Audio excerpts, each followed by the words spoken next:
actually. You're supposed to hit stream too. That'd be useful. So we uh, we have everything up and running so far, and I want to welcome everybody to Roger's Real Time Talk Show event. I'm kind of at a I'm confused at the moment. Basically, is what I'm saying. But to be honest, I'm getting this going. What happened is we finally are on X. I figured out how to live stream on X with the X Premium. So yeah, we are in the process now of doing our live stream events not only on Odyssey, YouTube, and Rumble, as well as Twitch, but we're doing it on X as well. So I'm checking now to see if we have everything going. Now I need to probably be on the library too, so let me get in there and see if it's actually kicking in. Producers, see if I.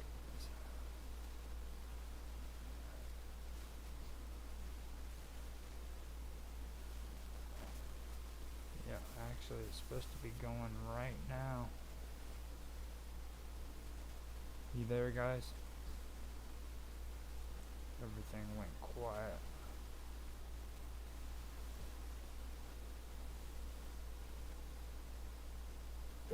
Okay, sorry about that. Alright, sorry about that. You back. Yeah, What happened? I accidentally went off of the thing, and I've got to I've actually got to start Twitch back up and get the settings right on there. So give me a second. I probably, like I said, this is just getting things in order and trying to figure out what the heck is going on. So maybe it's like on YouTube where I actually have to be on the thing to get it going. It should be right there now. Okay, there we go. We are online. It's good to go. Really have to be. Okay, so we do have Twitch up. I'm going to hit refresh real quick.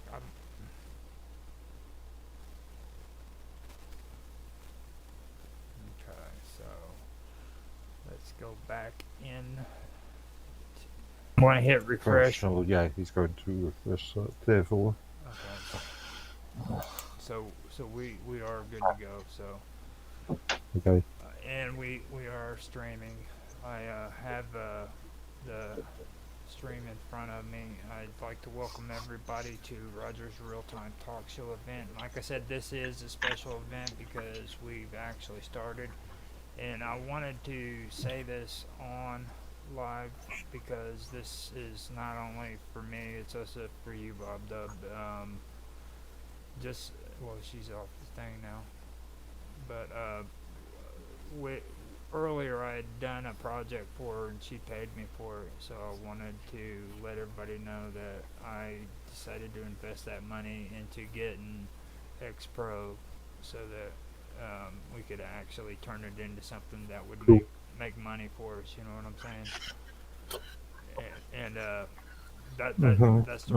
that's the reason why I did the X Premium, not X Pro, but X Premium. Hopefully she comes back in. It really sucks that she left, or she's disconnected whenever I was saying that, but like I said, Actually, I just had to look. I just had to look at the Premium Pro and Blurb accounts, and I actually love they're a lot more cheaper than what mine's is doing. is it? Much more reasonable. I like the functionality in it too. To be honest with you, Uh, it's uh, it's really impressive. They brought back the old decks from before. mm, I don't, okay. I don't know if you've noticed that or not, but they brought. Mm, again, I haven't used Twitter for so long, and I've only used it for. Well, I haven't actually used it as Twitter. I've only used it to um, pass log files. Hold up, When that was possible, which I think they've closed down. They've reduced limits to the API, haven't they? Or the yeah, public API. Yeah. it's really different how they have it set up on here because like I actually had to go and keep the scheduled post up so that I could see it before I could hit the stream, which was kind of strange. Okay, Bob. Weirdly enough, I've got mines on one screen and Twitter on the other screen. And I remember when mines released their uh, UI update back in 21 or one, it was criticised to be too much like Twitter, Well, it's and I probably can now it's see why. yeah, it's probably for that reason. Like I mean, Yeah. I can see that actually too. Right. And in a lot of ways, mine has replicated a lot of Twitter stuff, But or with Twitter sort of UI, UX sort of feel, now is Bob Dub able to? I mean,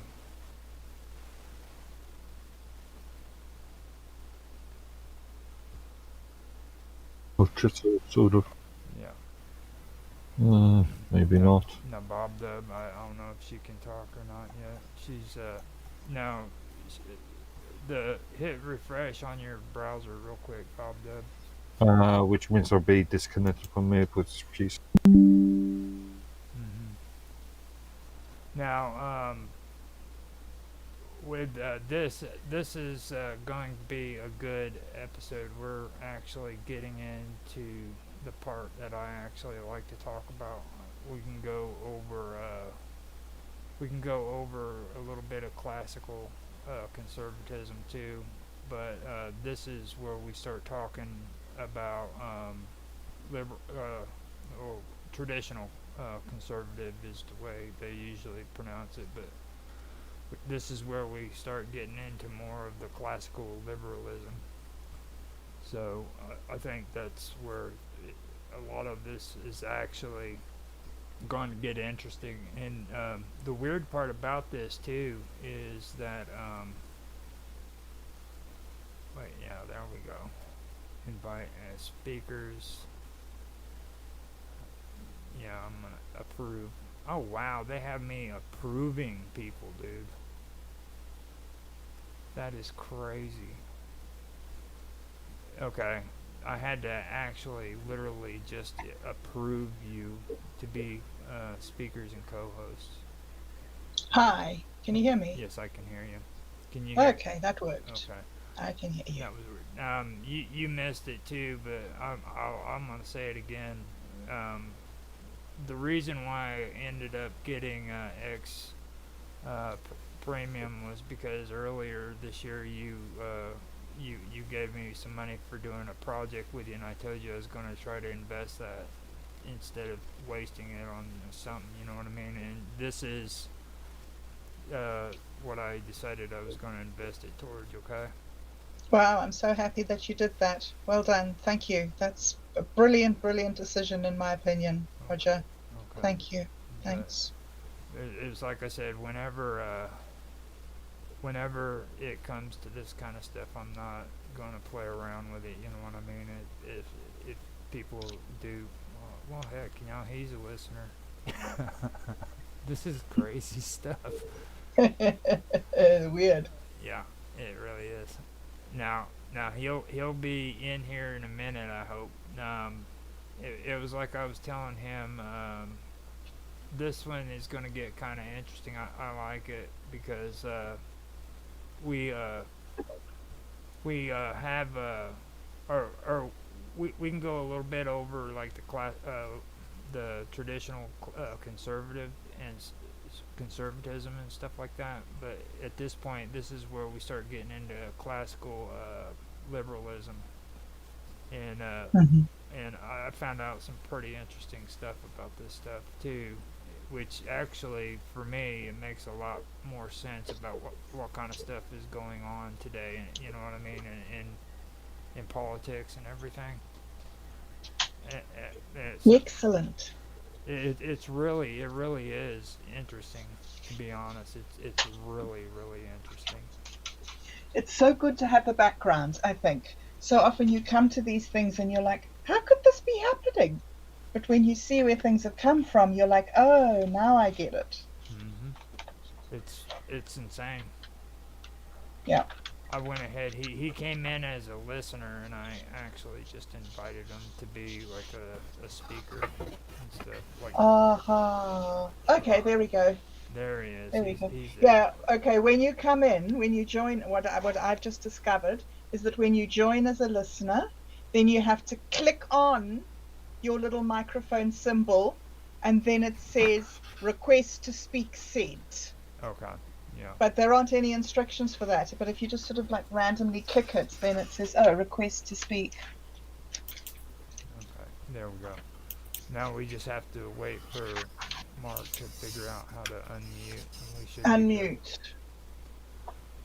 But since his mouth is shut, and we can read this without him interrupting like he so rudely does. I can read this, and then he can come in, since I know he can hear what's being said, and he can make his comments. I hope he can. Okay, cool. I hope he can hear. I hope you can hear. Yeah. Well, I'm interesting to hear. I'm really interested to hear what you've brought, what you've got. I'm dead keen. Okay. Now, what it says here is classical conservative, also known as traditional conservatism, is a political philosophy that emphasizes several key aspects, and we've already gone through this. The value of traditional, one A is the value of traditional institutions. It stresses the importance of institutions and practices that have evolved over time, advocating for continuity and stability. Then B, organic society, classical conservatism. There he is. Classical conservatives view society as an organic whole, a living organism comprising interdependent members rather than a mere collection of individuals. Okay, now C is skepticism of government activism. There's a general suspicion of government efforts to transform society and politics. The government is seen as a servant of existing ways of life. Now, D is preference for the historical. There is a preference for the historical inherited rather than the abstract and the ideal.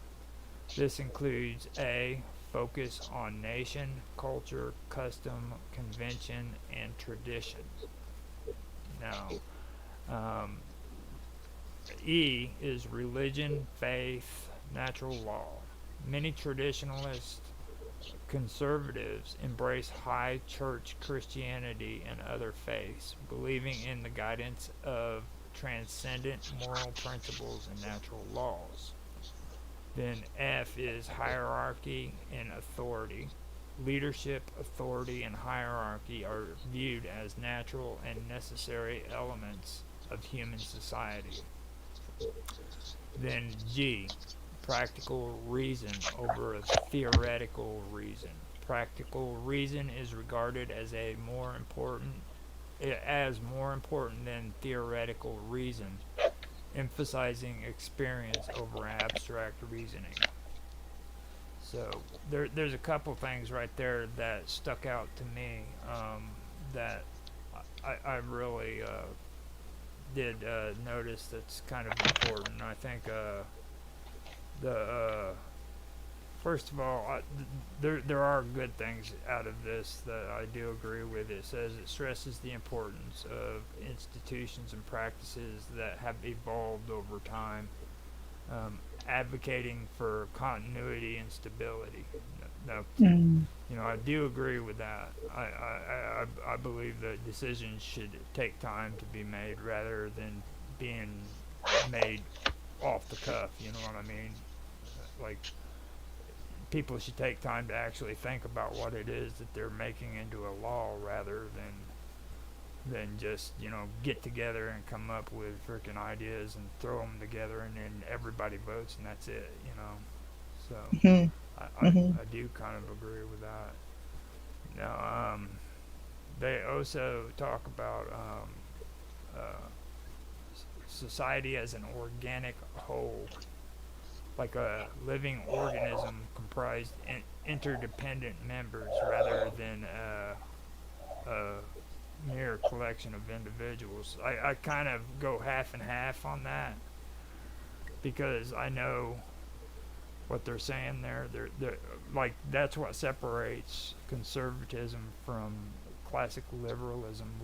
Classic liberalism favors the individual rights rather than the rights of the whole, where conservatism, they don't really like individual rights very much, you know what I mean? Mm. So Mm. those are some of the stuff that I've seen there. Although it's also interesting, I think that in conservatism, there is a lot of stress on the responsibility of the individual to the community. Mm-hmm. So the individual is very important and is expected to give their all. And see, So it's that's the key though. They're expected. You know what mhm, I mean, it's not. mhm. Well, I mean, if he doesn't feel like going and working for that job, well, you know what I mean. It's like, it's not your choice. You're expected to do it. You're expected to do it. Yes, it's not your choice. Mm-hmm. It's definitely the good of the organic whole, and definitely continuity and stability. Not how you're feeling today, but what's going to be good in the long term. Yeah, it's sort of an attitude, hey? Mm-hmm. Now, Mark is back at the listener stage, so I'm I'm I'm go- Oh, I'm gonna hit refresh real quick, okay? okay. And just stay here.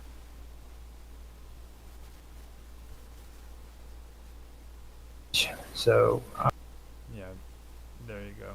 He's back, but or He's back. he's on there. I just don't see him being able to talk or anything. So Hmm. now I'm gonna have to invite Mark as a speaker and see if maybe that'll change him. I'm not getting because I know he's got a mouthful by this point. Yeah, He's yeah. he's definitely got enough to say. I went in and I sent you an invite. It should be down by the mute spaces area, Mark. You gotta accept it, I'm guessing. So now, when it comes to that though, like the organic society, Hmm. the one thing that really stuck out to me was when we had our conversations about how people felt about kingship and how it started out. You know what I mean? Remember when we were Hmm. talking about that? And you said like Yes. you said that the well, how did you say it? You did a better job of it. Like they were chosen by the people within the community. Absolutely. The people within the community would notice a sort of an exemplary citizen, and they would approach them and say, look, for the good of us all, would you be the person who takes care of the administration? Because we feel that we can trust you. And so he would generally say, no, I'm fine. And then they generally put pressure on him, and he would say, oh, all right then, for the good of the community. Mm-hmm. So this was this is the theory looking back, right? But obviously at the time it wasn't as simplistic as that. Yeah.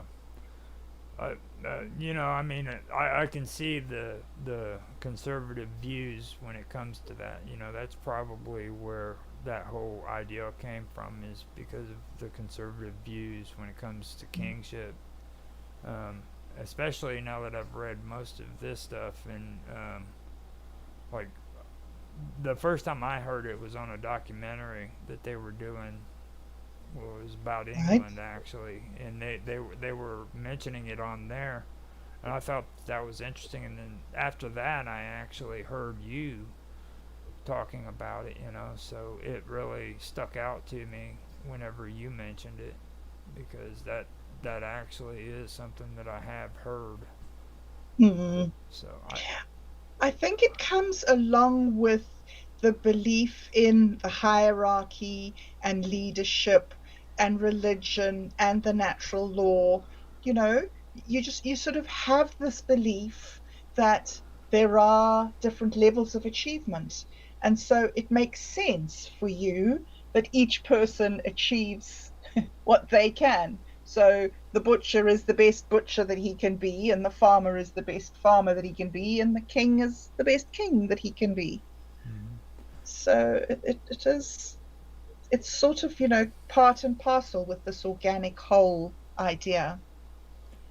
Now, with the skepticism of government activism, that Hmm. that kind of gets me to thinking that that's probably what inspired uh, a part of classical liberalism too, because with classical liberalism, they believe in small government, you know, Yes. and Yes. with uh, with conservatives, they're just skeptical about Oh, yes. government activities. Like everything is freaking like they're like Mark. Okay, you listen to Mark. Mark is just 100% crazy. And that's because he's a conservative and he has those ideas like the government's out to get me and shit. Which I think is healthy actually, because that's the way Yeah. people should be thinking. They should be thinking, look, you don't trust your government, they're gonna, Exactly. you know, And I think that's the whole thing, is that the king is there for as long as you want him to be the king. mm-hmm, He answers to you. This weird thing that we have in like the modern world, where the rulers, or I mean the rulers think they're rulers. Like, it's bizarre. Like, when did that happen? It's always been the power of the people since the beginning of time. It's, I mean, even voting, all these systems that don't really work have all been systems to try and stop this inversion of power that seems to happen somehow. I don't know. Maybe it's just the way of nature. Maybe the collapse of systems is part of the building of new systems. I don't know. It's very odd. no, I do believe that they both need to exist together, though. I think that one of the things that I've really understood through this series and these talks that we've had is that neither one of these systems, either classical conservatism or classical liberalism, answers all the questions. yeah, I've actually learned some stuff too from this, because it's like there's like my whole outlook on socialism even has changed, because it that one time I thought that it was just concepts that were thought up, and I'm actually sad that I had to say that, but that's the way I thought. Mm, But when mm, we look at these other political structures like the conservatives and now the liberals, and you can see you can see where it socialism was actually the result of all of these parties. It was like an evolution. Yeah. It was bound to happen. You know what I mean? And Yeah. Yeah. It's like we've done this and this is working, but what about this? yeah, Definitely evolution. Yeah, that's a good word. Mm. I think that's one thing that I did actually get from that. Now I keep inviting Mark down at the bottom to become a host and to become a speaker. There he is. Oh, he did it. Yes. Now he's just got to Okay. figure out how to unmute. Can you talk, Mark? Say something. He probably doesn't even know he can talk now. Oh, he's back down to listener again. Man.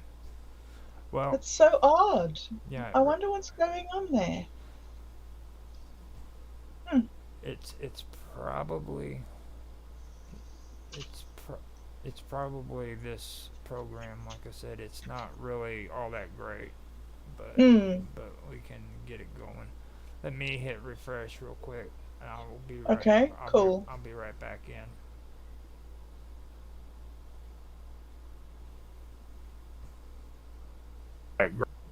There we go. There we go. He's co-host now. Hey.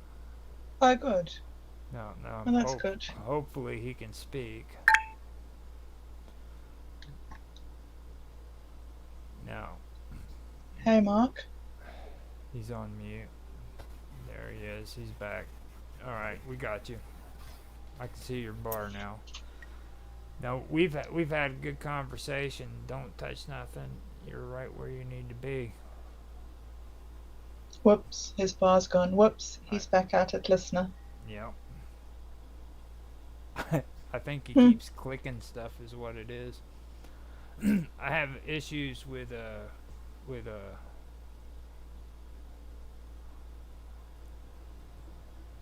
no, it keeps replacing him and stuff and making him to where he invite co-host. Yeah. But yeah, he should be in here now, but it says he is. But yeah, when it comes to like this small government thing too, that's kind of one thing that I do get the from the conservatives, like the skepticism of government. I could see that coming from the conservatives, and they're saying, John Locke, but there would be the obvious thing, that it needs to be small government rather than large government, Yes, because yes. like even today, in the way things are going today, um, government's just way too big. There's just way too many things that are being regulated, in my opinion, that needs to. I would agree with you on that. Definitely, You know, definitely. I'm very much of a mind that the administrative functions of the society should be paid for but with collective taxes. I think that function of government is a really, really important and awesome one. But there are so many other things that people seem to want government to do that I just don't see the logic in it.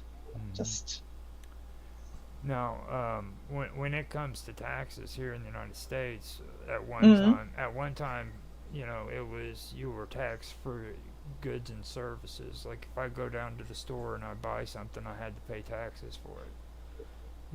Now I agree with that form of taxation, but I don't believe in taxing people for freaking working. You know what I mean?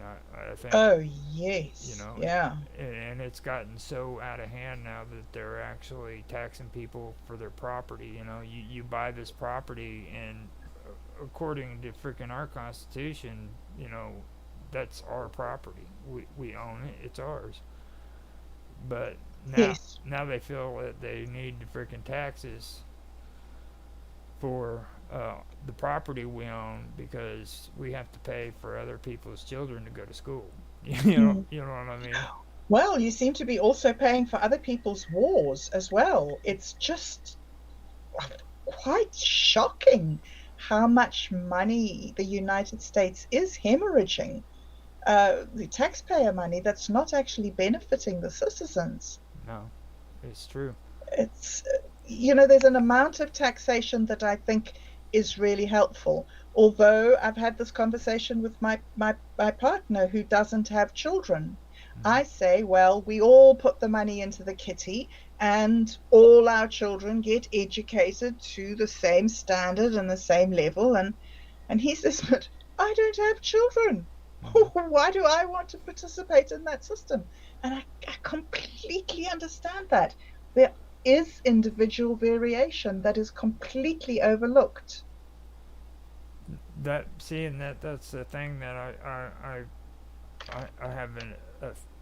See, my whole thing is this. Like, for me, I don't have Mm, children either, but I've got nephews. Well, I've got two sons. All right. mm, One son's getting ready to go out of school and stuff. All right. Yes, mm, I should be paying taxes for his education. Okay. mm-hmm. No, but nobody else should be responsible for paying my taxes or paying taxes on Yes, my son going to school. All right. yes, It shouldn't be like a community thing saying freaking that you have to pay for somebody else's kid going to school when you're 21 years old. You're just exactly. you're just getting out of school yourself and going into college and learning, and now they're wanting to take money out of your pocket so that you can educate somebody else's kid. You Yeah, know. absolutely. Yeah, it's the wrong time of your life for that. Yes, yes. I've wondered to myself if a system of like voluntary donation towards certain causes. But even so,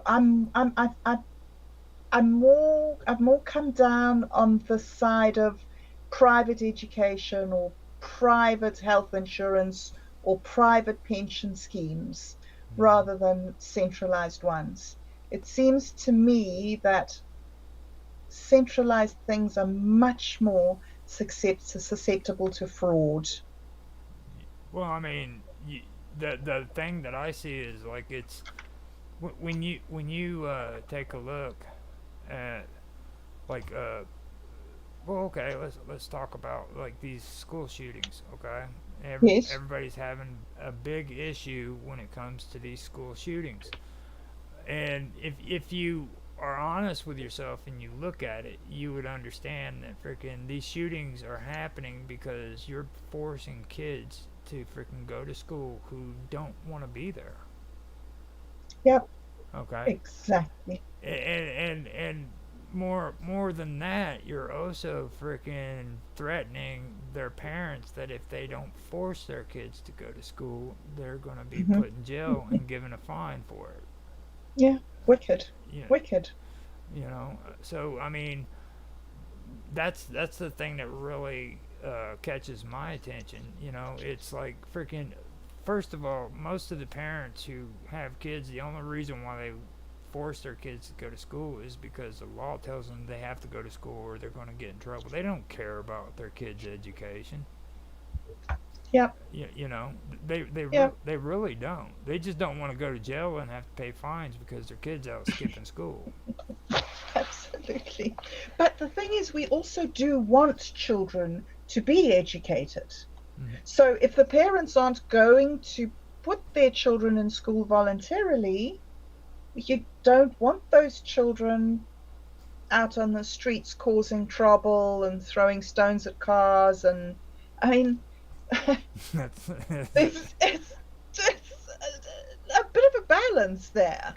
I mean, when the best thing I can say is, there's no shame in post hole diggers, okay, at all. Indeed. People No. who freaking dig ditches or have a very hard job and they deserve respect, okay. There's nothing wrong with a person who freaking wants to dig ditches. Nothing wrong. In fact, it's an honorable profession. To put your back into your labor is, there's a special kind of person who does that. No, I know that like Mark is missing out. Every time we do something cool like this and have these kind of conversations, he like misses out on the good stuff. So I'm gonna hit refresh one more time and see what's going on here. Conversations. Pity everything was working so well earlier, and It was it was going so well. it was perfectly fine, and then all of a sudden, it was like, let me see something. Now, can you hear me?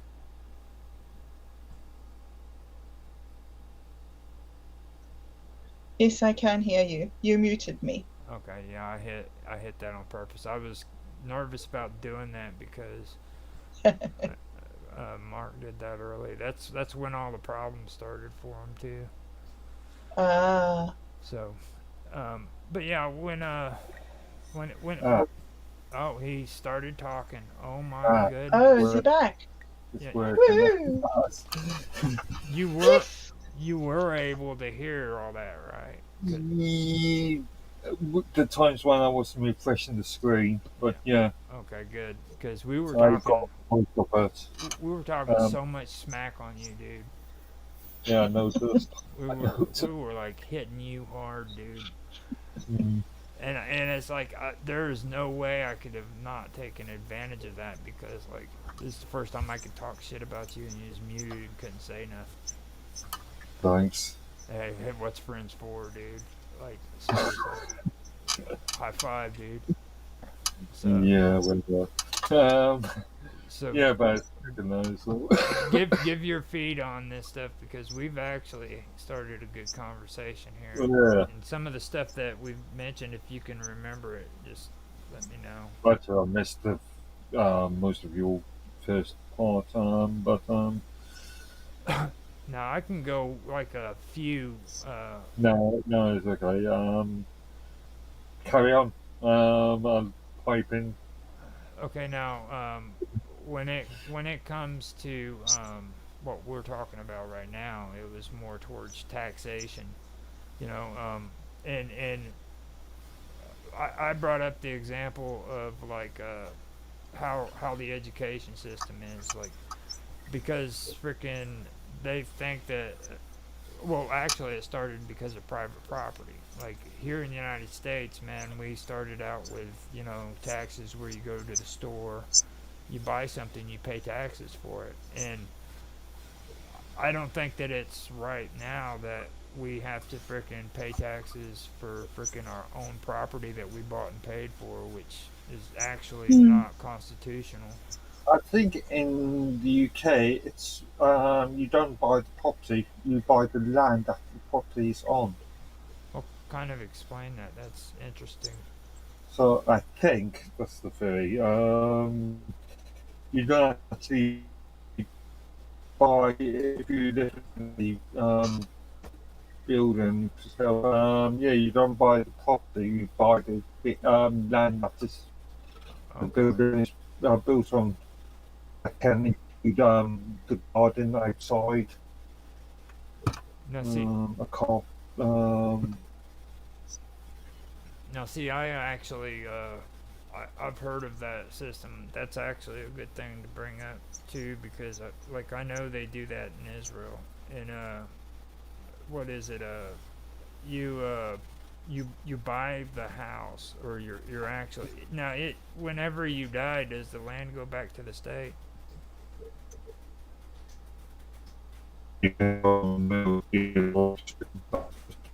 Oh God, you're all choppy.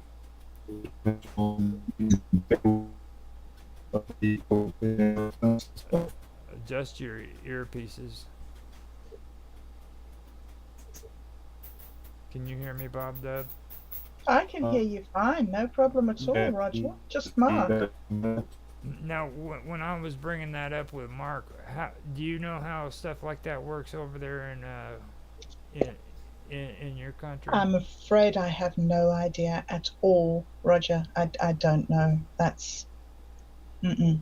Well, do you guys have like private property? It's hugely complicated here. There's a, a treaty that was written up between the British Crown and the Maori tribes. And the Maori believed that the people were the guardians of the land and that nobody could own the land. And when they signed this treaty, they thought that they had explained to the Queen that nobody owns the land, we all just sort of live here and look after things. But the Queen, the Empire hadn't seen that at all. They just thought they were going to carry on as they had in Britain. And so since then, that was in the 1800s, I think. There's been this huge ongoing debate between the indigenous people of New Zealand and the settlers about what is the correct way to administer the land. And there are different rules for different places. So the seashore and the rivers and the agricultural land and all these things are treated in very separate ways, and it's hugely complicated, and there's ongoing negotiations all the time about property and land rights. And yeah. That's actually pretty interesting. I mean, it's you said enough right there, to be honest, because that's really interesting. So can you? It's Yeah. But I don't know the specifics, Roger. I can just sort of tell you in general. That's yeah.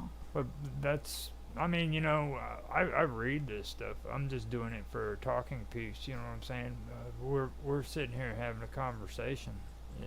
Yeah. So don't sweat over that. Mark doesn't listen, or he doesn't make notes either. He never Well, makes notes, and he's I sort of use your notes. yeah. But you know what I'm saying though, like it's just for talking pieces. Right. Okay. So All right. what's your take on what Bob Dub just said, Mark? I'm afraid I missed half of it. I added the audio part again. Yeah. Okay. Sit still and don't move.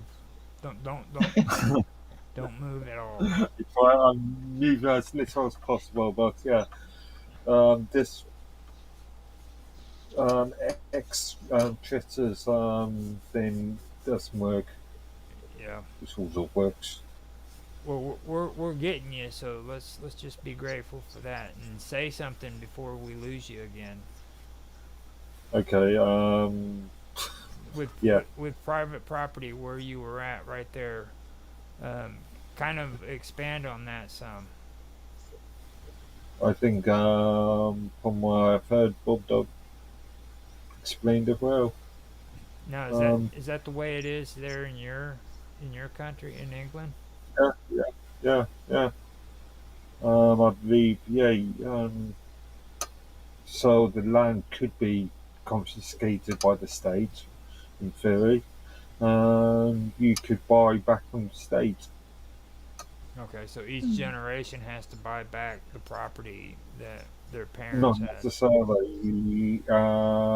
If there's order will, if there's probate or whatever, it will go into the next of king or whatever the will states. But in occasions, it can go back to the state. Hmm. I think that is interesting because I mean private property is kind of it really is a hot topic even back whenever the United States and France and everybody had their revolutions. That was a big thing. Mm. I think his name was Rousseau. Mhm. He was a Frenchman. He was against John Locke when it came to private property. He believed in a lot of the stuff when it came to classical liberalism, but he was just dead set against private property. He thought that. Yeah, it was more in the Adam Smith sort of camp. Hmm. Mm. So that was basically what we were getting into, and then it goes even further because now the United States here in the United States oh, they say that it's okay to tax people for property. You know what I'm saying? So yeah, Um, what, just for own? for What, owning, just for owning the property? just for I think owning. that's what they do there in New York State. Yeah, they do it all over the country. One of the interesting things I think that one of the interesting debates about owning property or owning land is whether a person who buys a piece of land deserves to profit off the resources that are under that land. Hmm. So I'm thinking specifically here of the oil barons in Texas. Yeah. I mean, If you, they if had their land to farm it. That was legitimate, and everybody agreed with that. But then when they discovered oil underneath the land, those farmers got terribly rich instead of the country getting rich. All the people of the land benefiting from those resources. So that's a huge area of conflict Yeah. among property owners. Yeah. I disagree with having to pay for your property, but in from what I understand from New Zealand, where you pay taxes on your property, the taxes on your property are put into a community a pool of money which looks after community issues around the properties. So Hmm. your sidewalks and your mowing your grass, and so you're not really paying taxes on your so land, what, but much like because the you own council that. tax in the UK. Yes, that sort of thing is from what I understand of the New Zealand system.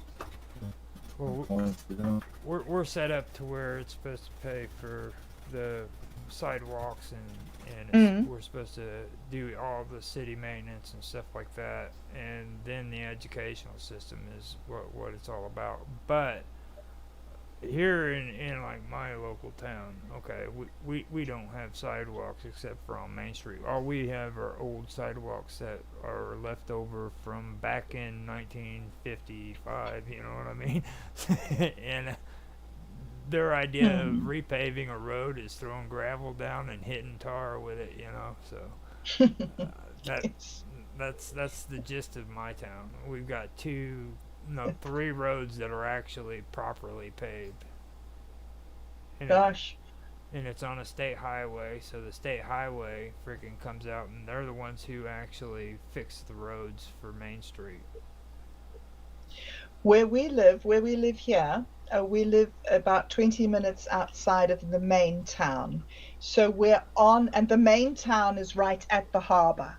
So the roads end at the main town, at the harbor. And it goes up to Auckland, to the main cities from here, from the harbor. And every time the uh, the socialists get in, they can all the road works. They just say they're not essential and we're not going to do them, and they take all the money and they put it into whatever human development it is, whether it's the education system or the healthcare system, and then the conservative government gets in 10 years later and they take all the money out of healthcare and education and put it all back into roads. So we've that's just not had a been change true. in government. That's not been true for the last Conservative government. The last 14 years, it's been quite the opposite. For England. In England. Yeah, or in the UK. Oh wow. So see, that's something right there too to think about. Thing because Yes. Actually, with the exception of Scotland, but that was just that's just down to the SNP and the poor, allegedly illegal taxation issues at the moment. But yeah, that's being fought in the courts at the moment. now Mm. that's actually going on in court, right? I'm talking about the Scottish National Party and the improper spending of taxpayers' money. That happened up to when the previous SNP leader, can't think of her name. Mm. But Let's see. yeah, For me, that's actually good because we don't barely ever freaking hear of anybody like going to court over illegal taxation or anything of that nature. You know what I'm saying? the news, yeah. That that I that. don't know. I Mm. can think of a few cases, US cases, Oh, in relation to improper use of taxpayers' money. where throw it up there. That it actually Uh, made it to the Supreme Court or to Congress in hearings. no, it was more state based. They didn't get that far. You see, that's what I'm saying. It's like that's a big deal. I mean, the fact that it even made it there. And Mm. I'd like to also welcome within the vacuum. He's in as a listener. Now, it's going to take you a little while to figure out how to do all this within the vacuum, but I sent you an invite to be a speaker. If you want to come in, it'll. I don't know if you know how to do all that, so but it's you got to click your avatar, isn't that right, Bob Dub? Click the microphone at the bottom, Yeah, and it should say request to speak. yeah. Send an invite to speak is what you said. So, but yeah, when it's that was basically what all the stuff had to do when it comes to like taxes, and then we started talking about education and how I me personally I don't feel that it's right that a 21-year-old person who just got out of school himself has to freaking pay taxes so that other people's Mm. kids could You freaking. remember in the UK, the education system or primary school education system ends at 16, not 21, Well, we don't and do then further education and higher education we don't afterwards. we don't do it to 21 either. Yeah, yeah. Ours Um, is 17, I believe, 18 for Mm. some. is that a state by state Uh, thing? to be Or honest, is that they just go according to grading systems. When you're in the 12th grade and you graduate, you're done. That's it. so? It doesn't Mm. matter if you're 21 or 16, as long as you get to 20. 12th, you get to the 12th grade. Uh, It's very strange here. They start school on their 5th birthday, and on their yeah, 16th birthday, they no longer have to go to school. Wow. yeah. From your 5th birthday to your 16th birthday. So uh, anything after 16 is voluntary. And see, I personally, well, I've said it to Bob Dub. I don't know if you heard it or not, but like, I don't think that the state or the government has a right to force kids or their parents to freaking make their kids go to school. I think that that's causing. I disagree because I mean people from education, if done correctly, if it's Mm. properly, but state education as guys useless. Read, write, arithmetic, what used to be called the free R's. Yes. Reading, writing, yeah. Well, if they taught kids to where it was to the point where they actually wanted to learn, that would be cool. But That's it. okay, but I don't. Well, yeah, that's a wider issue, but Well, I mean, it really isn't like it's what me and Bob Dub were talking about. You you you you, you have to take and send your kids to school. Period. yeah, If you don't send your kids to school, you're going to have somebody or you knocking can on your home door. educate.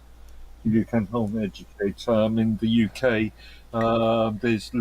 there is legislation for home education. Yeah, you could home Uh, education, or yeah. if you can get away with that, yeah. But In the UK, there are there's entire legislation, so both the child, the guardian, and the Department for Education, all has a say in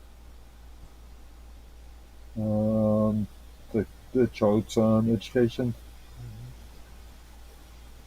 So no, they are a lot more stricter on it. the good thing is we got within the vacuum up to speaker at the moment, but he's not. I don't know if knows it. Yeah, Knows. yeah. Okay, Hey, there he is. Oh, okay. Cool. Welcome, welcome. thank Within. you, guys. I'm listening. I really don't know what you guys are talking about. Well, education, I Well, see.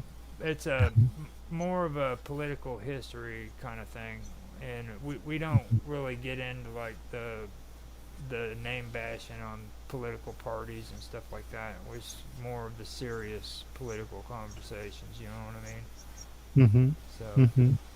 so don't worry about us. We're not going to be bad mouthing Donald Trump or Biden or anything like that. No, we do bash on Canadians though, because they're like open ground, like. Mm, But we don't do it too bad. We just make fun Yeah, of them. yeah. That's all we do. We just make fun of them. And I occasionally will tell like Mark how horrible his country is. Yeah, yeah. Occasionally. Yeah, every chance I get. Okay, I gotta be honest. Every chance I get, I tell Mark how horrible yeah. England is. Oh, you're so bad. to to put on the table, uh, I really don't think much or pay more attention to the political player. Yeah. uh, You something. know, and the reason is Uh, I think that there's so many things that happens before it gets to the political layer that I just prefer to pay attention to that. Hmm. But it's interesting. It's interesting because you can see how many other things that has been happening in the underground for reflect on the political layer. And yeah, well, some bad actors appear normally, and Yeah. and we Mm-hmm. have all these theater, and and all kind of crazy stuff, and other goods. I think uh politics are there for a reason. Well, I do think politics are needed, but I mean, when it comes to like all of these huge government organizations to freaking like control everything that we need to do, like I really don't need somebody driving down the road in a car telling me that my grass needs to be mowed. It doesn't need to be done. Mm-hmm. Yeah, yeah, You know. I agree. I think the that's the actually the upgrade that is happening, but it's a slow process. I think the the notion of self sovereignty and to take action on things by yourself and in community, right, is what's happening with all these Web3 technology and all the new possibilities that are opening on the horizon to build to build because we built all these institutions and all this because in some point it looks like a good idea, right? Hmm. Yeah. And then Yeah. it get obsolete and we don't know what to do with that because we have employees and have all these responsibilities and designated task and everything. So yeah, it will be a transition, I think, to from that to automation, probably, of many of those tasks and activities. I don't know if it's gonna be good or bad, or I don't know if, but I think, yeah, like more control on the people. Yeah. Hmm. I Now, think that's what we were saying about having smaller government. Hey, Roger, yeah, it's keep that's the that's uh that's kind of what, like right now we're kind of talking about conservatives and the traditional conservative ideas and everything. And earlier we were just getting into like talking about John Locke and how he came up with the concept of classical liberalism, with constitutional governments and things of that nature. And that's what Bob Dub was referring to. It's pretty cool. Um, like people, and like with what we're doing here, I agree with you 100%, Bob Dub. I'm doing the same thing. I've actually been relearning things and actually learning new stuff. hmm. Yeah, Because me too. um, I really had no, like, whenever you when before we started on this series and you said that freaking there were rules that anarchists had, that first caught my attention. I'm like, no way, dude, seriously. And sure as shit, we started doing this, and all of a sudden, yeah, anarchists have freaking rules. I know. You see, that's the interesting thing about government misinformation campaigns is that they just changed the words from rules to rulers. And they did that, and generations of people have been misled. Mm-hmm. Generations of people think that anarchy is this evil, evil thing that aims at destroying society. No, it aims at empowering society, empowering people to be, well, all they can be. I mean, it sounds so idealistic, but isn't that our basic human drive? Mm-hmm.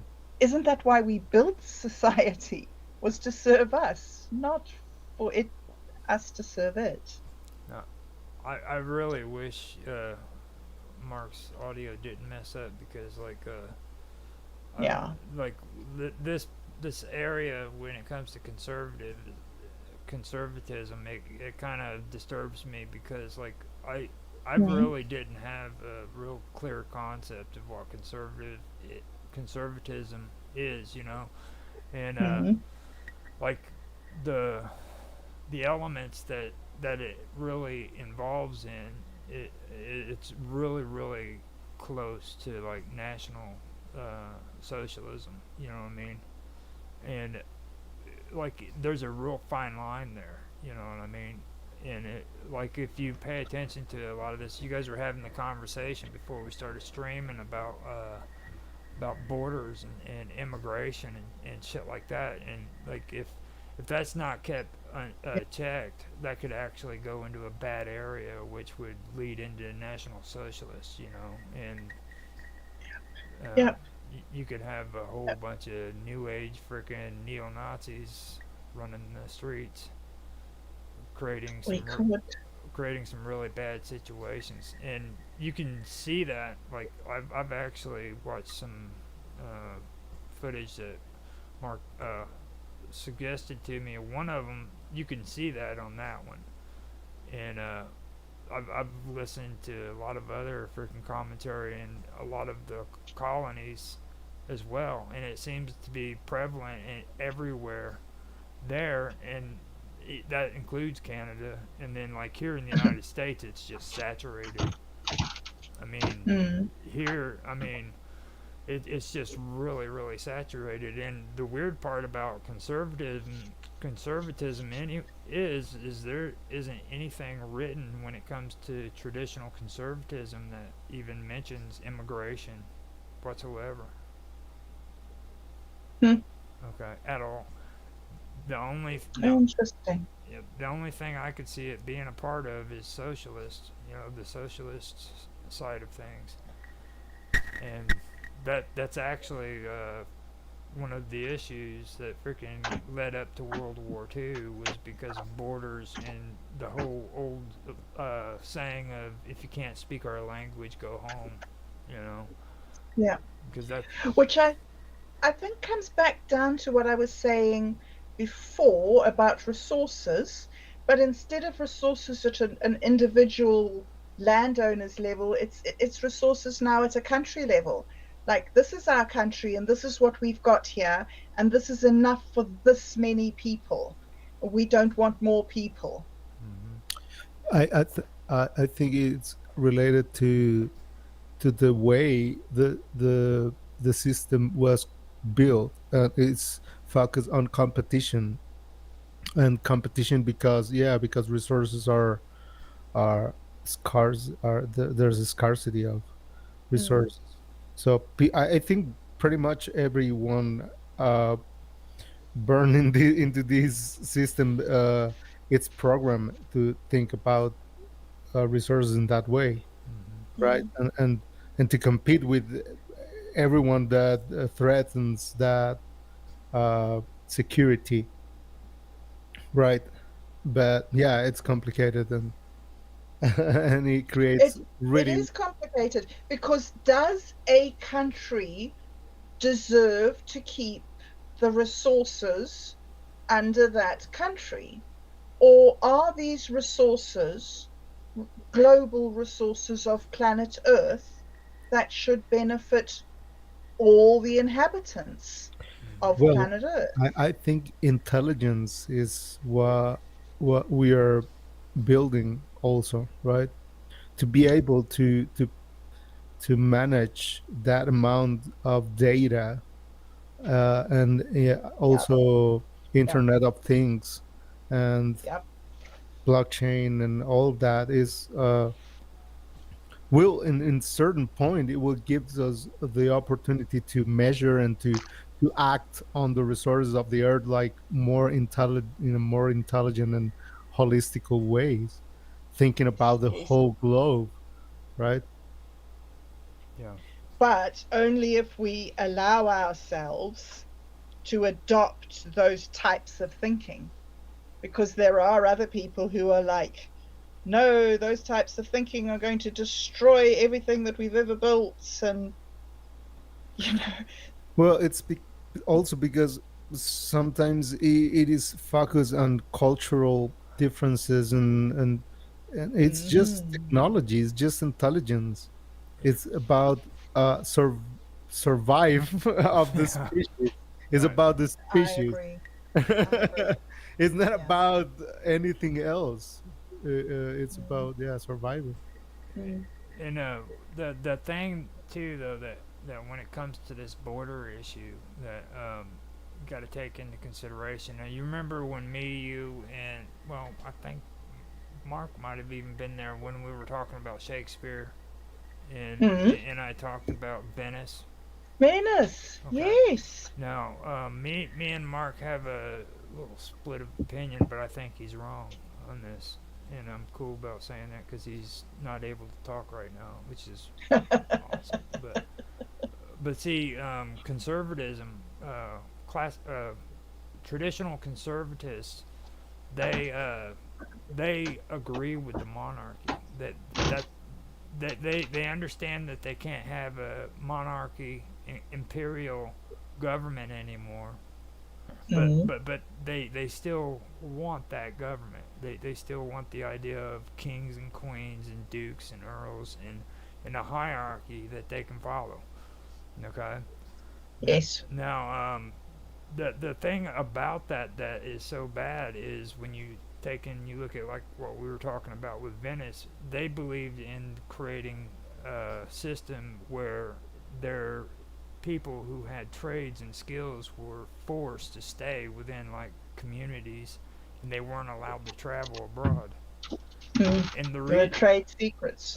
yeah, Yeah. and the reason for that was because they wanted to retain their, according to them, their customs and their traditions and their uh, their skills and their trade secrets, like you said, you know.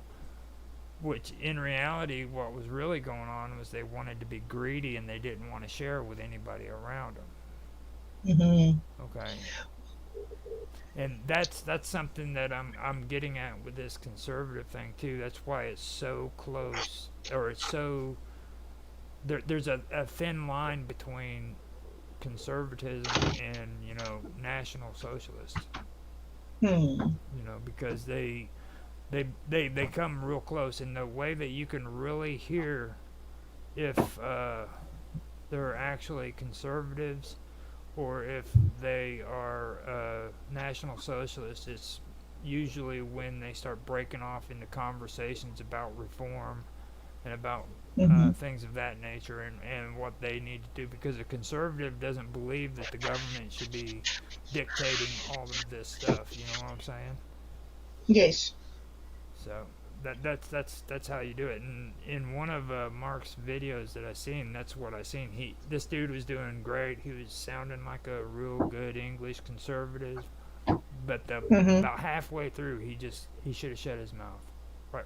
Yeah, went too far. He went too far. He just started talking about reforms and regulations and the Mm. border, and you know, Mm. you need to give up your individual rights Mm. to come into Mm. our community and be a part of our community and all that Mm. stuff, you know. And I'm like, man, seriously. I'm like, you were doing fine until you started to run your mouth about that stuff, you know. Like, Mm. and you can hear it if you pay attention. It's usually halfway through these people's speech. It's very tricky. I find it, for me, I find in my mind, I try to balance the idea of running our societies by hierarchies, which to me is how I think conservatism works, and running our society by networks, Mm-hmm. which is how I think socialism works. And the closest that I've come to be able to integrate those two separate ideas is that we need hierarchies of networks. We need cooperation, and we need community, and we need boundaries and identity and skills. We need those things. They're terribly important for bringing up children and for morality and for mental health and for huge amounts of things that make a healthy population. Mm-hmm. But you also need structure and discipline, and some people are more capable at things than other people, and some people are more highly educated or more privileged. So, yeah, it's such a delicate balancing act. I don't know that really talking about things in terms of classical conservatism or national conservatism or progressives or I, liberals. I don't know if it's really relevant anymore in the society that we suddenly find ourselves in this for me, I century. mean, to be honest, I see it more prevalent because, like, um, you like I was saying here with the stuff that I was reading about just recently when it comes to the classical liberalists. Um, there's one thing that was never taught to me in school, okay, Mm-hmm. at all. I learned about freaking the liberal uh, idea of government. I've learned about the conservatives and everything. It was later in life that I learned about John Locke, the classic conservative or the classic Mm. liberalism. But even at that point, I didn't understand what the radicals were and what radicalism was, okay, and what it is still today. like this was a part of history that has just literally been ignored. Mm, Okay, mm, people, mm. and I ran into it on accident because we were doing this show, man. You know what I mean?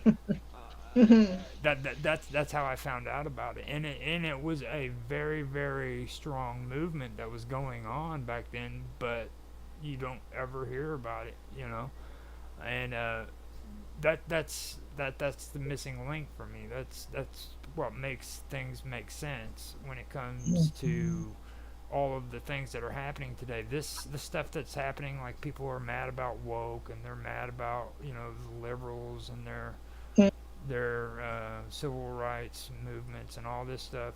And they don't understand it's been here all along.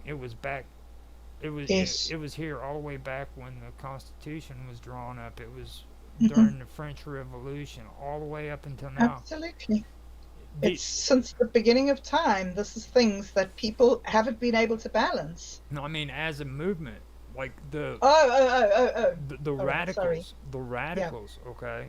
These radicals have been here, and it's just everybody just overlooked them, didn't pay attention to what was going Mm, on there, and like with John Locke and the constitutional governments and stuff, they they believed in a lot of that stuff, but at the same time, they're the ones who believed in reforms. They're the ones who believed in you know a lot of government. They didn't believe in the small government idea. Like mm, they didn't. mm, So and these were the ones that were considered the far left for liberalism mm. during those time periods, and nobody ever freaking thought of them as a threat. They just had the free space to where they could just grow and grow and grow until eventually here we are. Here we are. You know. Uh, Nice. uh, but uh, all these movements and like I think is a bit of generalization, but in a way, if you look at the deeper in a deeper uh, aspect of it, is like they all connect in some sort of frustration Mm-hmm. that it's Mm, coming from the same thing, which is competition and struggle for surviving and is basically the same, and it creates all kinds of different tendencies and frustrations type organizations, but it's all the same in at the core.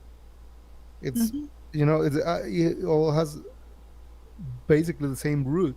Mm-hmm. And everybody's been screaming this stuff for the hundreds of the years. the thing is that if we want to uh you know to bring an opportunity, we have to get in a way to get rid of all those terms, because when you put the word anarchism in front of anyone, it will you can call it like a contaminated word in a way. Indeed. Like Indeed. it takes you me, It's, I love punk rock and all that shit, but it take me to another place. It doesn't take me to natural law and all these basic principles that it's about, right? But so yes. it's really complicated to talk about society in the same terms that are the result of deeper behaviors and human aspect. No, no, And I think that's, sorry. just to be clear too, within the vacuum, when I was mentioning anarchists and stuff, what Bob Dub introduced to me, it upset me because I love my old concept of freaking anarchy. You know what I'm saying? Like that was fucking the coolest shit, dude. When I was growing up, there was nothing cooler than being an anarchist. You know what I'm saying? I know. I mean, and then all of a sudden she just springs it on me. Well, they got rules. I'm like, seriously, dude? Nah, It's not. nah. I'm thinking Sid Vicious. You know what I'm saying? I know. Auto It's so. destruction, self destruction all the way. Yeah, It's like go for it. And this chick from frickin' New Zealand comes in. Oh, they got rules. I'm like, no, dude, whatever. And sure as shit, she proved me wrong. Well, it's supposed to be natural law, natural rules that human beings uh like very fundamental, right? Like uh very very basic rules, but yeah, otherwise it can't work. But yeah, the term is contaminated for me, and all these, left, right, and liberalism, and all these all these words are like super dirty, like Yes. right. It And takes you to whatever, and I, like, yeah, maybe they still are sharing certain type of frustrations, but it'll mute to another type of thing, and then you see. I thought, like, I think, like, in with COVID, it basically, like the left turned to right and backwards. I don't know what happens. It was fucking crazy. Yeah, it is. It really is. It's because, like, when you put a title to it, is, you lose the capacity of really analyzing what's going on there sometimes. Well, I just like the idea of being able to do the anarchy sign and then spelling boob backwards. You know, like when, like those are the two coolest things I ever did when I was a teenager, dude. Smoke three. I smoked pot. I freaking spelled boob backwards, and I freaking did the anarchy sign. you see, the good things in life. Everybody needs a bucket list. Yeah, I mean that's it. But But isn't it interesting, like what you're saying within, that all the words are contaminated? Do you know, when it's even beyond that. It's not just that our words are contaminated and mixed up. It's also that each culture has a different meaning underneath the words. Like here in New Zealand, I'm seen, because I've come from Africa, I'm seen as being opinionated, arrogant, disruptive, uncooperative. South Africans are really disliked in New Zealand because New Zealand values apathy, what I see as apathy, and a lack of individuality. In New Zealand, there is no class. There is no. There is no. These people are better than those people. It's like we're all one. In South Africa, you're running to stay ahead of 6 million starving, literally starving people who would take your position in a minute. So it's just so weird. I'm the same person in both countries, but I'm seen so differently in both countries. So it's not just language that we're battling to have these, to try and find common ground. It's also cultural perspective, right, I think. sounds good. Yeah, it's a lot of things, and it's also the way we have to behave inside these systems. uh Mm. Otherwise, uh well, there's other ways to do it, but it will take a price, and not everyone can do it inside the and try to make a living in different ways. But yeah, I think it's it's complex. No, It is. no. Since we've been talking about John Locke and everything, I'll go ahead and read the background I made up for him so that you guys can kind of get a Cool. story for him. So Thanks. it's about John Locke. Now, in the year 1632, in a quaint village of Rington, Somerset, a child was born into a world of turmoil and change. His name was John Locke, and his destiny was to become one of the most influential thinkers of his time. Locke's Locke's early life was marked with the English Civil Wars, a period that undoubtedly shaped his views on government and society. His father, a country lawyer, fought for the parliamentarians, instilling in young John the sense of justice and importance of lawful government. As Locke grew, so did his intellect. He attended the prestigious Westminster School and later Church Christ, Oxford, where he delved into the standard curriculum but found his passion in the study of medicine and the Borgianing field. That's another one of those English words. Burgeoning fields of empirical science. It was during this time at Oxford that Locke met Lord Ashley, the future Earl of Shaftesbury.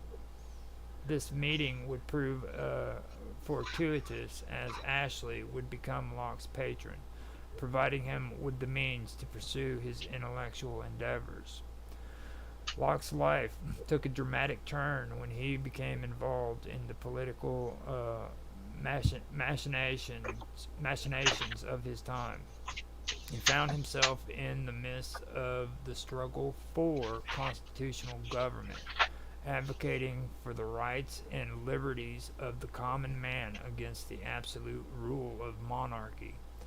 Exiled to the Netherlands for his beliefs, Locke penned his seminal works, including the two Treatises of Government, where he expounded on the idea of government by the consent of the governed and the natural rights of life, liberty, and property. The revolutionary ideas These revolutionary ideas would echo across the ocean and inspire the founding fathers of a new nation, the United States of America. Locke's influence extended beyond politics. In his essay concerning human understanding, he introduced the concept of the mind as a tabula rasa, a blank slate shaped by experience. This idea would become a cornerstone of Enlightenment thought and paved the way for future philosophers. As the years passed, Locke's health waned, but his legacy only grew stronger. He passed away in 1704, leaving behind a world forever changed by his ideas. His visions of a rational, tolerant, and free society continues to inspire and guide us every day. And just to make it clear, the United States had their revolution in 1776. All right. So, So 70 years after he died, then. right Right. Okay. Interesting. now, we were in a conversation about radicalism and classical liberalism, and I found out where I had it where it shows the difference between the two, and the key differences between radicalism and classical liberalism are rooted in their approaches to political, social, and economic issues. A scope of government. Classical liberalism advocates for a limited government role, emphasizing individual autonomy, economic freedom, and protection of civil liberties under the rule of law. Radicalism, while also valuing civil liberties, supports a more active government role in reforming society and expanding suffrage. Now, I wish I could have gotten more into suffrage, but I didn't really like the word, so I don't really want to look for it. It just sounds horrible. But It's I women's rights, isn't it? no, suffrage is like not just like the Irish and suffrage with the Irish too. There, I ran into cases or where it talks about that, like Ireland had suffrage and stuff like that too. Then it says B, economic policies. Classical liberals champion free markets and fair laissez-faire, however they say that. Economic Laissez-faire. Yeah. laissez-faire, yeah. Economics with minimum state intervention in the economy. Radicals tend to support broader economic reforms that may include more regulatory oversight and social welfare programs. Now, social policies. Classical liberalism often takes a more cautious approach to social policies and taxation, advocating deregulation and opposing extensive state involvement in individuals' lives. In contrast, radicals push for progressive social reforms and policies aimed at reducing inequalities and expanding democratic participation. Now, political reforms. Radicals are more inclined towards electoral reforms, such as widening suffrage beyond property owners to include more of the population, whereas classical liberals were initially more conservative about existing voting rights. Now, right there is something that I actually think we had a conversation about on here or on another show, but I believe uh, it was after Andrew Jackson came into office as being president when poor people could actually vote here in the United States. Like and I think that that would apply to the radicals who actually introduced that. I'm not positive about that, but that's what rung out to me when I read that because I do remember them saying that poor people who weren't landowners didn't have the right to vote. Yeah. So that was something that stuck out to me when I read that. And radicalism in the 18th century did indeed follow some of the beliefs of classical liberalism, but it also diverged in significant ways. Classical liberalism was emerged in the 17th century, which emerged in the 17th century, primarily focused on the protection of individual freedom and limiting the powers of government to prevent abuse of power. It advocated for the political system the political system that could protect individual freedoms while preventing those who govern from abusing that power. On the other hand, radicalism, especially during the late 18th century and early 19th centuries, represented the leftward flank of liberalism and was a precursor to social liberalism, social democracy, civil libertarianism, and modern progressivism. While it shared liberalism's concern with civil liberties and opposition to autocracy, radicalism went further in advocating for electoral reforms to widen suffrage and other policies that the classical liberals might have considered too far reaching. In essence, while radicalism and classical liberalism share common ground in the value they place on individual liberties and limited governments, radicalism was more progressive and reformist, seeking broader changes in society and governance. So, if that made any sense. Interesting that you say it was the root of so many of the modern sort of progressive movements. Mm-hmm. When was it? When was radicalism? Was this also during the 17th century It that it was emerged? it was hand in hand the 17th century Right. and everything. I mean, like Mm. where there was one, there was the other. And Mm-hmm.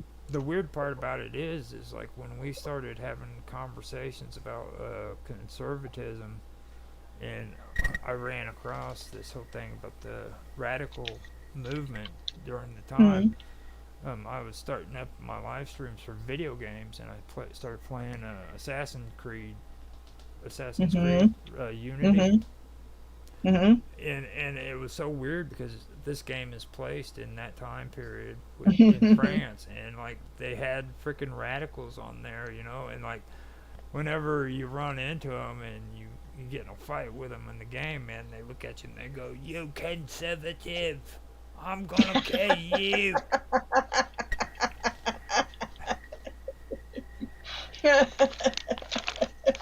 Were the conservatives the woke brigade back then? Yeah, Or yeah. no, the radicals? I don't know.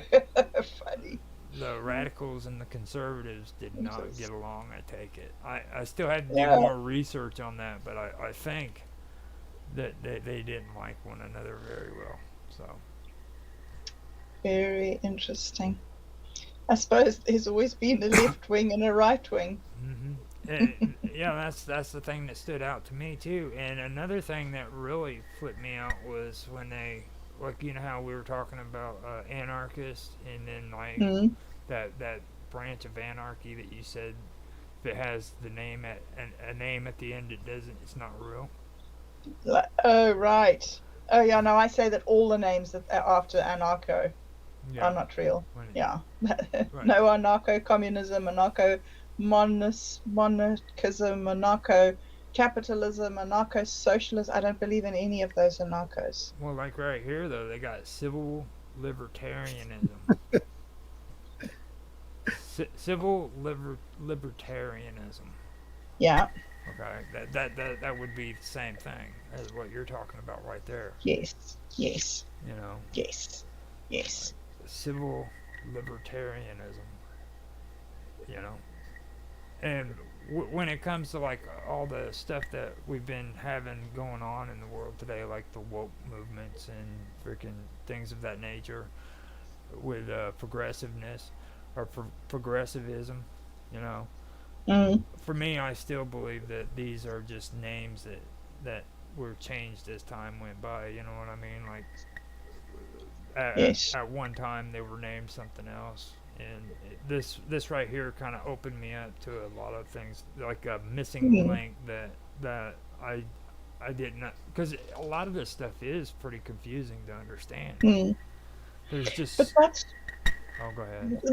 that's one of the reasons why I loved the show that we were doing on duality, Mm-hmm. because it was about these opposing points of view and about how they need each other to balance each other out.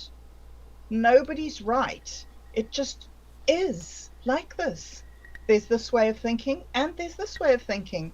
And somewhere in the middle, we have to do our best and get on with life. Yeah, it's Yeah, true.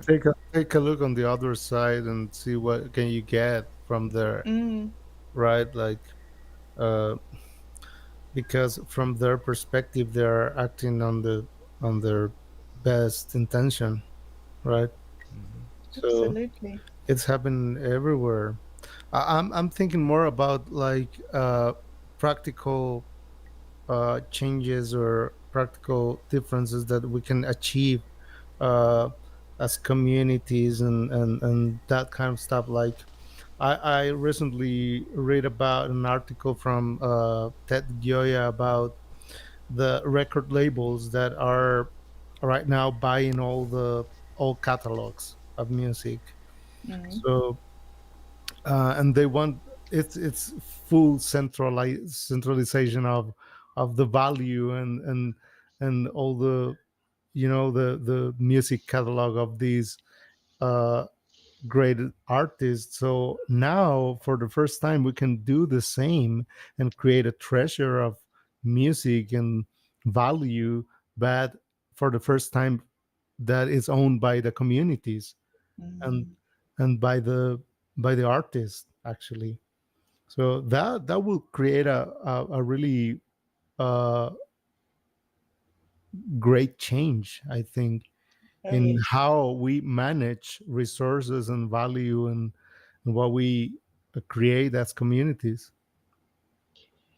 And and the people's opinion of how they can be involved in that, because all the way through history we've had to outsource things to specialists. You know, you're our medical health team, you're our agricultural team, you're our transportation team. We've always had specialists, and I think that it's fascinating to be in this place in history where we're trying to have these conversations, and we're trying to, like you say, with cataloging all the music, making people empowered in that process. It's just so wonderful. But the thing that I think, coming to this, one of the things that I think is that the fact that we can't talk to each other and we can't agree on different words, and we have these terrible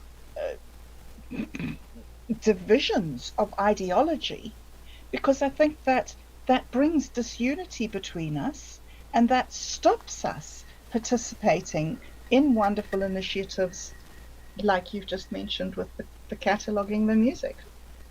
Yeah, I think it's about common ground and interesting, common interesting also, uh, Hmm. because I was reading an article from uh, um the World Economic Forum about centralism, and to abort things from that perspective, to focus on the common ground and the interest aspect, because we're talking here about creating to create new mechanisms to serve that are more dynamic and but it's economic or tokenomic systems. So it's about that. It's not about ideology. It's not about anything else. Well, But well, like when you say that though, you gotta also realize like what we are talking. This isn't really that. outdated because like when it comes to free trade, okay, having an open market where everybody has the right to trade their goods and services. Your music, right there, is a good example of that. You know, like it's important that you should be able to freely do with your music what you want to do with it. Nobody should be dictating to you that you can do Mm, this and you can't do that. mm, You know, exactly.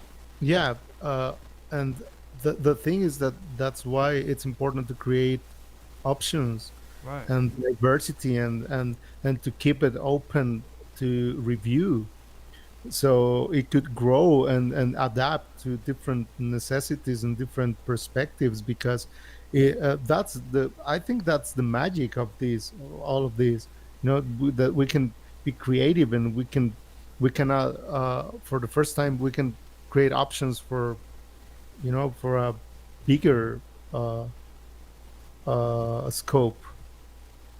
Do reach for the stars, basically. You can. Mm, We live in a time now where you can pretty much do anything that frickin' you want to do. If you're looking at it from my aspects, I'm a 51-year-old man. You know what I mean? I was born in '73. Okay, Bob Dub before you came on was talking about talking to each other freaking through two tin cans. You know what I mean? She knows what I'm talking about. You know, so when I look at all of this new stuff, I'm seeing this world just opening up to a whole bunch of different opportunities, you know.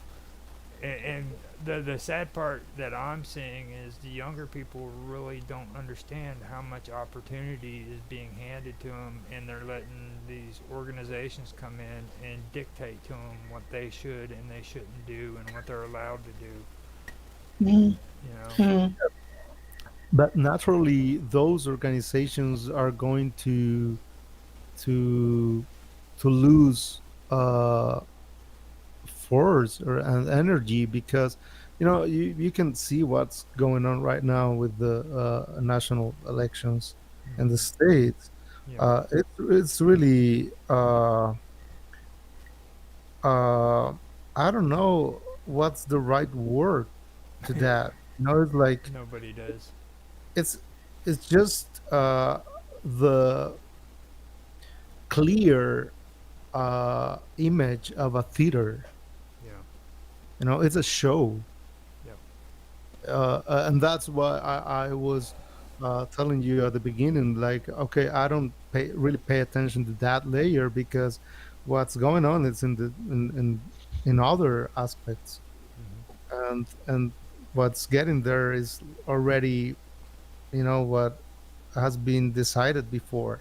And see, like right now, I wish that Mark's mic could actually work because like whenever we started this show, okay, I told Mark, well, I even told Bob before at one point, like I don't really like doing politics no more. And I when I first started this, I was really kind of leery about doing it because I'd walked away from politics. I love political history.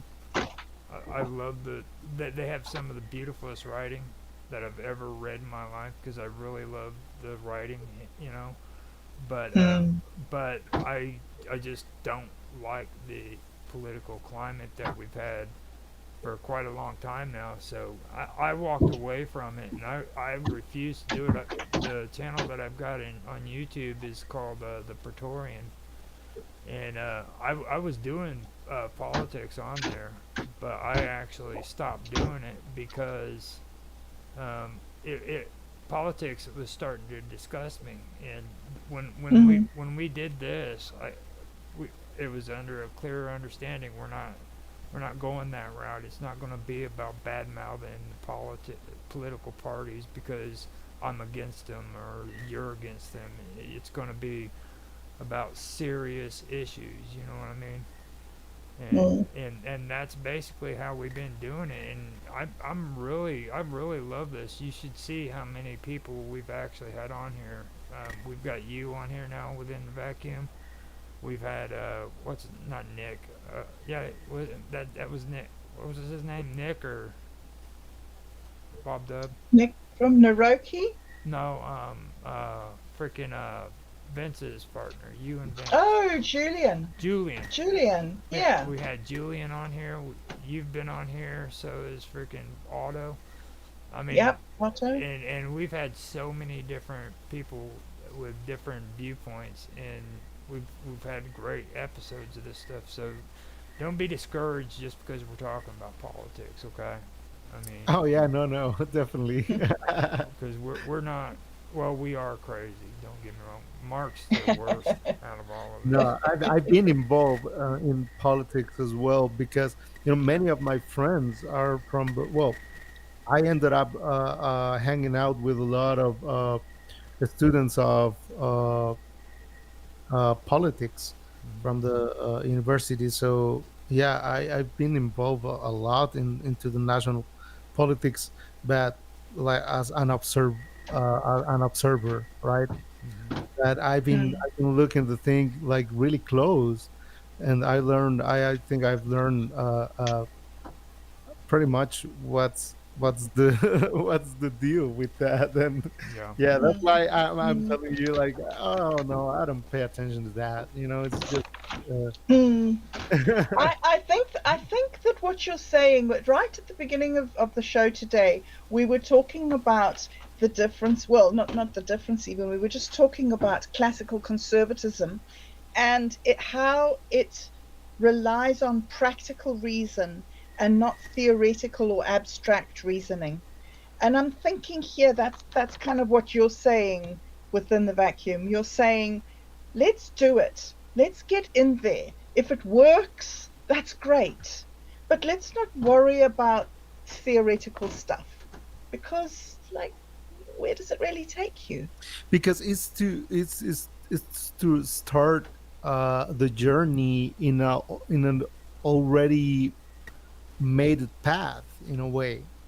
Like really don't have like freedom if you are like thinking about all these other, it's important, of course it's important to consider all of the Yeah. history and where we come from and what we have here, but what we have here, the good and the bad, allowed us to create new things finally. Mm, So that I'm more excited about it than yeah. the old things that didn't work, you know. Well, So We do live in an extraordinary age. I mean, there has definitely. never been, particularly, I was thinking the other day with watching all these hundreds and hundreds and hundreds of YouTube videos of young people just standing with their instruments somewhere, busking on a street corner or in a forest or in a park, just standing there singing their song into their cell phone. Like when we were children, good heavens, you wouldn't be able to do that. You'd get hiss in your recording, and you'd get all the noise from everywhere around, and your music would be lost. And I mean, watching these youngsters just recording studio version songs on their cell phones mm-hmm. is Yeah, it's a new type of technology.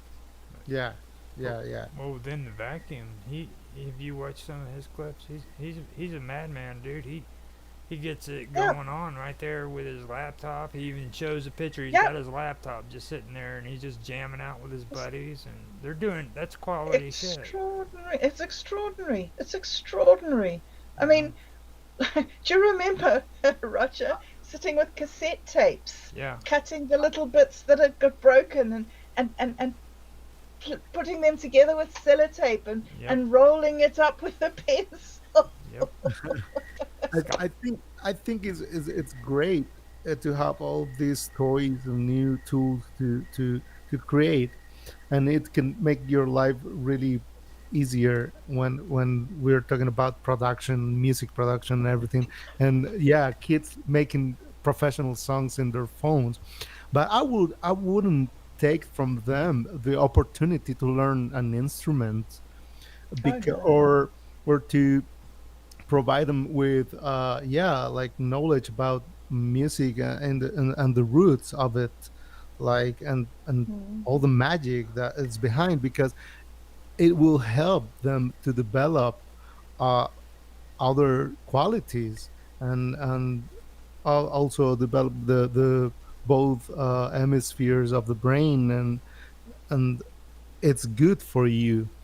And I think like we get crazy about immediate results, like, yeah, I Mm-hmm. want a professional song in 2 minutes, and there you go. And mm, Yep.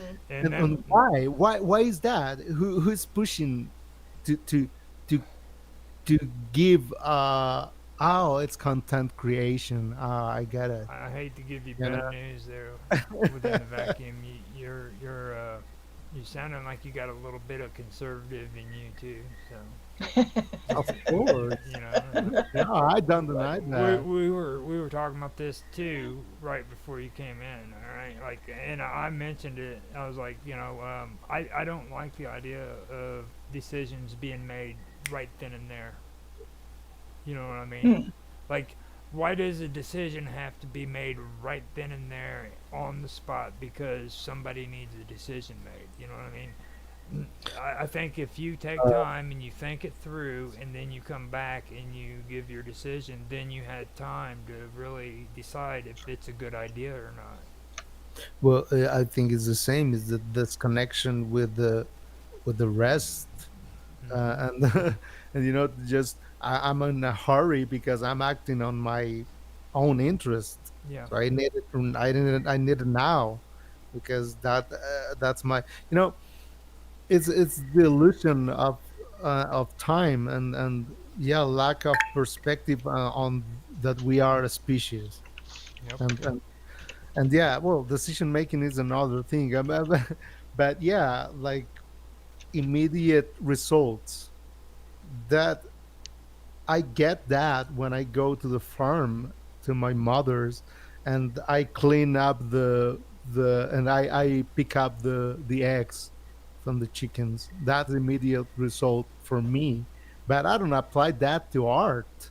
Yes, you do. It doesn't make Yes, sense. you do. You know you do. Well, Somehow it does relate. Those chickens actually creates well, something. no, I really don't. I really don't. Like I record layer by layer by myself, and So you're I telling mix it. me, I mix it up so, as in the like in the old school style. yeah, but Like you don't think about those chickens and laying the eggs at all when you're making music. no, no, not at all. But I mean, it's an example. It's an Yeah, example of where I find like the I don't know, the pleasure of immediate results yeah, is not in the art. right. You, Because I enjoy the journey. It's about that. You know, as an artist, it's about the how every project takes you to another level of understanding of what you are and what you can achieve, and you know, it's about that. It's not, well, the result is what you put out there, but it's about the experience and the process you get on each piece.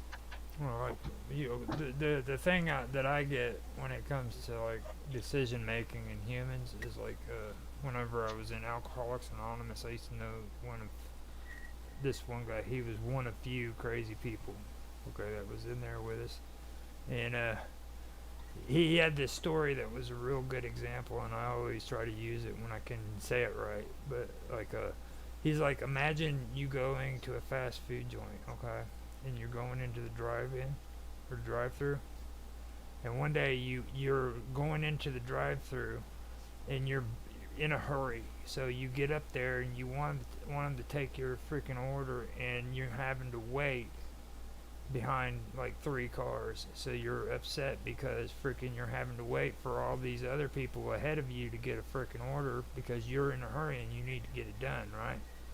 So what happens is they turn around and they get you up there to the front of the line, man, and you're freaking getting your order taken, and you're you're told to freaking pull forward away from the thing so that you can wait and they can have your order come out to you. Okay, so now in order to speed things up, they're having you move ahead so that you can be out of the line and wait for your order to come out and be handed to you. So now you get pissed off now because now you're not freaking going and having to wait to get your order. They're actually making it faster so that you can get your order faster. You see what I mean? So you're not happy if things are freaking going too slow or if things are going too fast. You're just, it doesn't matter. You're still just unhappy about it. You know what I mean? Yeah, it's, well, we were talking about the other night on the Imaginarium. Like, I just get some Italian sauce with my spaghetti, and what in history, I don't remember any emperor who can order like, okay, I bring me beer from Netherlands, like, and then and keep it cold for me. You know, like we will really live surrounded by luxury that was never achieved even by an emperor in the past, We're, and still unhappy. I'm glad you said that because it's true. Like, we're living better than kings. Yes, Absolutely. I'm It's talking to you guys extraordinary. from the other Yes. side of the world. You know, I mean, we get our Um, milks pasteurized. So, We are alien level right now, and in comparison. mhm. And they've shown in studies that have been done pretty recently, they've discovered that as people become more wealthy, their levels of compassion drop. Well, it depends because I know some people that are like really millionaires and their lifestyle is normal. As I Yeah. said the other day, as I have more money, I don't have to take three breakfasts because I have more money. It's like common sense. And it depends what kind of wealth are talking about, because it's only money. It's about education. It's about all uh, many other things are representative of wealth and value, not only money, right? Or land or that kind of stuff. Absolutely. So yeah, there's a lot of people with money out there, like doing crazy shit. I love when you say that, doing crazy shit. Yeah, It's true. like trying to influence by their own wish, like following their own egos and stuff like that. So yeah, it's about education, and education about what we are in the fundamental aspect, I believe. Like about what we are as humans, No, not what we are in our uh attack, like if I'm a liberal or not, th- or conservative. that was actually something I did want to, because that was something we were Mm. talking about when you came in, and I wanted your take on that, because this is something me and Bob Dub uh, were actually talking about. Now, do you think that it's uh, productive to force kids to freaking learn something that they're just not interested in? Like, what's your take on that? Forcing them to go to school and forcing when they don't really want to learn the stuff that's being given. What's your take on that? Well, each case is particular. It depends on the kid, because uh we are all different. For me, it wasn't good.